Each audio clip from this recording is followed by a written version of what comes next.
충남, 대전, 대구, 경북, 전남, 광주. 광역지방자치단체 행정통합이 급물살을 타고 있죠. 그런데 2024년부터 자체적인 행정통합을 추진하고 있던 부산, 경남은 2028년 통합을 목표로 주민투표를 우선하겠다며 한 발 물러섰습니다. 하자, 이번엔 진짜 하자라고 하더니 왜 물러서는 걸까요? 재정을 대폭 늘려서 지원해 주겠다 그러면 대개 65대 35 정도에 해당되는 만큼을 한번 배정을 해보겠다. 자, 이른바 5극 3특 체제를 통한 균형 성장 전략은 이재명 정부의 핵심 과제죠. 권역별로 경제권과 생활권을 만들어서 수도권 같은 경쟁력을 갖추게 하겠다는 건데요. 김경수 지방시대위원장도 각 시도의 행정 독립성은 유지하되 교통, 산업, 물류 등 주요 분야를 공동계획 실행하는 불경 메가시티를 재추진하자라고 주장해온 바 있죠. 행정통합이라고 하는 게 밟아야 될 절차도 많고 시간이 꽤 걸리거든요. 그래서 이 어려운 지역에 대해서 중앙정부가 확실하게 지원하겠다고 하니 그걸 담을 수 있는 그릇은 빨리 만들어줘야 되는 거 아니냐. 자, 그런데 부산, 경남은 이 속도전을 거부하고 나섰습니다. 분권 없는 통합. 그런 식으로 진행되는 거는 심하게 얘기하면은 이거는 정치적인 우롱입니다. 통합 이후에 통합자치단체의 권한과 발전 전략을 법과 제도로서 보장하는 것이 아니고 정부의 인센티브로 지원하겠다는 것은 지속 가능하지도 않을 뿐더러 분권에 역행하는 다가올 6월 지방선거에서 통합단체장을 선출하겠다는 타 지역들과 달리 부산, 경남은 통합 여부를 먼저 주민투표로 묻겠다는 겁니다. 박형준 부산시장과 박완수 경남도지사는 4년간 최대 20조 지원이라는 정부 지원안이 일회성 유인책일 뿐이라며 보다 구체적인 지원책을 요구했습니다. 자, 그럼 왜 이렇게 신중한 걸까요? 사실 부산, 경남 그리고 울산까지의 통합 논의는 이번이 처음이 아닙니다. 2009년 당시 경남지사였던 김태호 의원은 불경 3마리 토끼를 묶어서 수도권이라는 한 마리의 호랑이에 대적하자라고 하면서 부산, 경남, 울산 통합을 처음으로 주장했죠. 하지만 일방통행 행정이라는 울산의 반발과 부산의 거부로 무산됐습니다. 이후에도 2011년 김두관 경남도지사의 불경특별자치도 제안, 2018년 불경 메가시티 행정통합 논의 등 여러 차례 시도가 있었지만 관주도 추진 통합의 결말은 늘 같았습니다. 사전협의 부족, 정권교체, 지자체장 교체, 주민공감대 부족 등으로 행정통합은 번번이 무산됐죠. 그래도 이례적인 전폭적 지지 잡아야 하는 거 아니야? 이런 의견도 있는데요. 박형준 부산시장과 박완수 경남도지사가 유독 신중한 이유가 있습니다. 2010년으로 가보죠.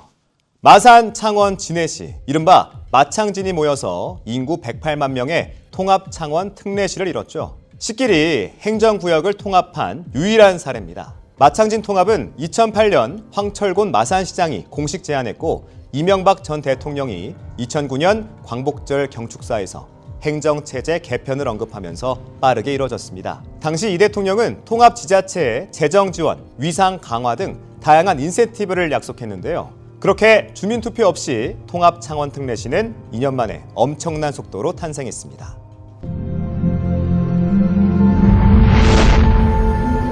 세 개의 도시가 하나 되어 새로운 꿈의 도시가 탄생하였습니다.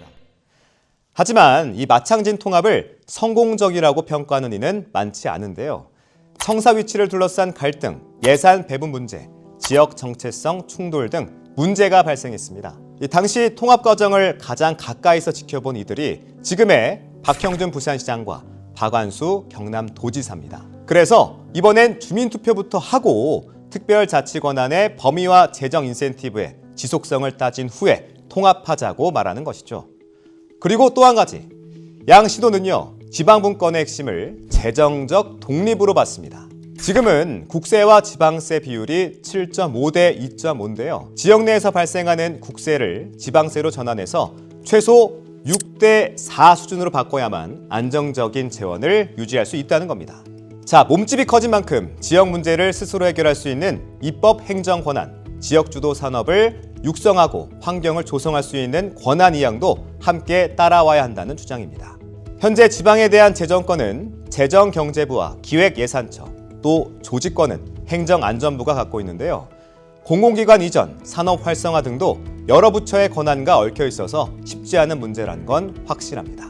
중앙정부가 그간 쥐고 있던 막대한 권한을 지방정부에 적극적으로 이양할지가 아직은 미지수이기 때문에 지방선거 전 행정통합 합의는 더더욱 조심스럽습니다.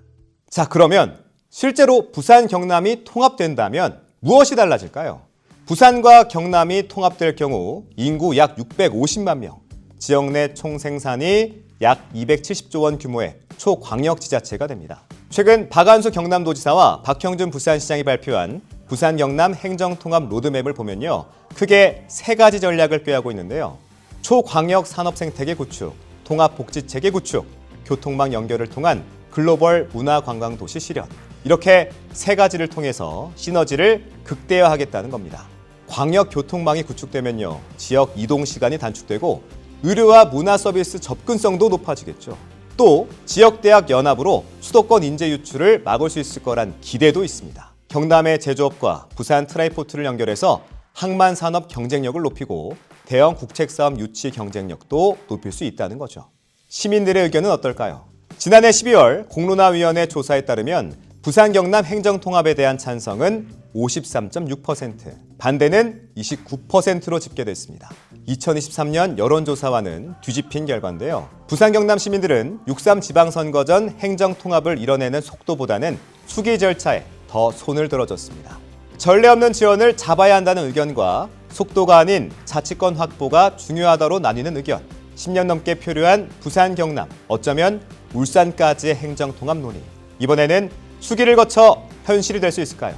부산 경남 행정통합 필요성에 대한 여러분의 생각을 댓글로 남겨주세요.